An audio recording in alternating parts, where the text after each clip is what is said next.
అర్థాపర్థం విని తాగేసి డ్రగ్స్ తీసుకొని వచ్చి మీడియా ముందుకు వచ్చి తప్పు పప్పు తుప్పు అని మాట్లాడుతా ఉన్నాడు. వీడు మాట్లాడినటువంటి మాటలు భారతిరెడ్డి గారిని తెలుగుదేశం పార్టీ నాయకులు విమర్శిస్తా ఉన్నారు. అదే చంద్రబాబు నాయుడు గారి భార్య గురించి మాట్లాడితే ఎక్కి వేడ్చాడని చెప్పేసి ఎగతాళిగా మాట్లాడడం జరిగింది. భారతిరెడ్డి గారి గురించి తెలుగుదేశం పార్టీ నాయకులు మాట్లాడలే, సిబిఐ పిలుస్తా ఉంది.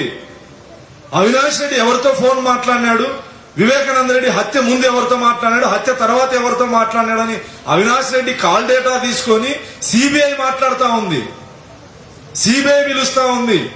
భారతిరెడ్డి గారి పేరు జగన్మోహన్ రెడ్డి గారితోనూ మాట్లాడిన మధ్యవర్తులు ఎవరైతే ఉన్నారో వాళ్ళ గురించి వాళ్ళు పిలుస్తా ఉన్నారు, మేం కాదు. భారతిరెడ్డి గారిని, ఒక మహిళని, ఒక జగన్మోహన్ రెడ్డి భార్యగా తెలుగుదేశం పార్టీ నాయకులు ఎవరు విమర్శించలేదు, హేళనగా మాట్లాడలేదు. ఎందుకంటే సంస్కారం ఉంది కాబట్టి.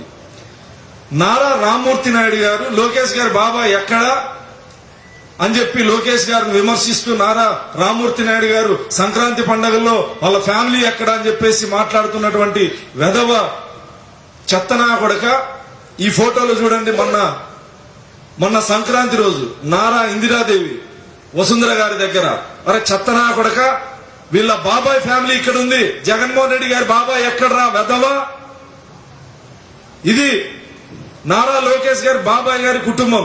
రోహిత్ బాబు విదేశాల్లో ఉండడం వల్ల సంక్రాంతి పండగకి వీళ్ళతో లేడు.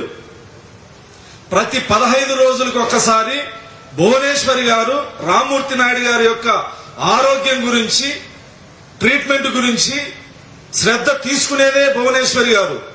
ప్రతి నెలకి 2 సార్లు లోకేష్ గారు, చంద్రబాబు నాయుడు గారు ఆ కుటుంబాన్ని వెళ్లి, ఇక్కడ చూడండి ఇందిరాదేవి గారు మొన్న సంక్రాంతి రోజు ఆ కుటుంబాన్ని ప్రతి నెల 15 రోజులకు ఒక్కసారి ఆ కుటుంబాన్ని వెళ్లి రామ్మూర్తి నాయుడు గారి యోగక్షేమాలు తెలుసుకునేటువంటి సందర్భం.